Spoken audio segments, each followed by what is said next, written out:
संपूर्ण देशभरामध्ये आज जागतिक योग दिवस उत्साहात साजरा होतोय। आजच्या धकाधकीच्या जीवनामध्ये आपल्या मनाला आणि शरीराला तंदुरुस्त ठेवण्यासाठी योगा किती महत्त्वाचा आहे, त्याचे फायदे काय आहेत, त्याची प्रात्यक्षिके कशी होतात, या संपूर्ण गोष्टींची माहिती देशभरात ठिकठिकाणी दिली जाते। पुण्यामध्ये आज अनोख्या पद्धतीने जागतिक योग दिवस साजरा केला गेला। पुण्याच्या गुल्लक चौकामधील कलाकार कट्टा या ठिकाणी सनशाईन चाइल्ड डेव्हलपमेंट या संस्थेच्या माध्यमातून दिव्यांग मुलांनी एक अनोखा योग पुणेकरांसमोर सादर केला। वास्तविक मुख्य प्रवाहापासून लांब असणाऱ्या या दिव्यांग मुलांना शारीरिक आणि मानसिक आधारासाठी योग किती महत्त्वाचा आहे हे आजच्या या उपक्रमामधून सांगण्याचा प्रयत्न सनशाईन चाइल्ड डेव्हलपमेंट या संस्थेने केलाय। या मुलांनी विविध प्रकारची योगासने करत शेवटी एका पथनाट्यातून योग का महत्त्वाचा आहे यावर पुणेकरांना एक सामाजिक संदेश देखील दिला।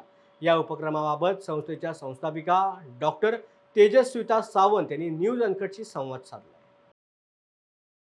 मॅम, काय सांगाल ज्या संपूर्ण देशभरात आपण योग दिवस साजरा करतो, तुम्ही एक अनोख्या पद्धतीने एक समाजाला एक आदर्श दिला अशा पद्धतीने योग दिवस साजरा करता, म्हणजे काय संकल्पना आहे आणि कशा प्रकारे आपल्याला तुम्ही योग दिवस साजरा करता?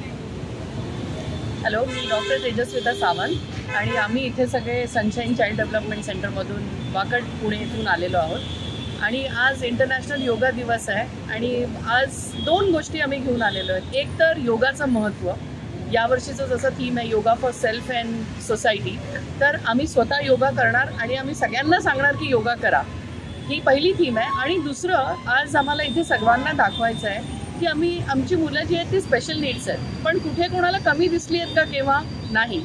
जे सगळे रेग्युलर मुलं करू शकतात ती आमची सगळी मुलंसुद्धा इथे करू शकतात।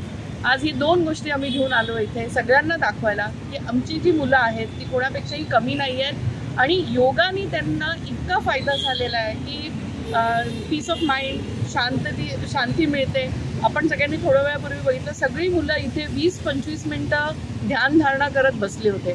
जसं एक हे असतं की जी मतिमंद मुलं आहेत किंवा स्पेशल मुलं आहेत ते पळतील, हे करतील, पण माझ्या मुलांनी दाखवलं आहे की आम्ही योगासुद्धा किती शांतपणे प्रॅक्टिस करू शकतो।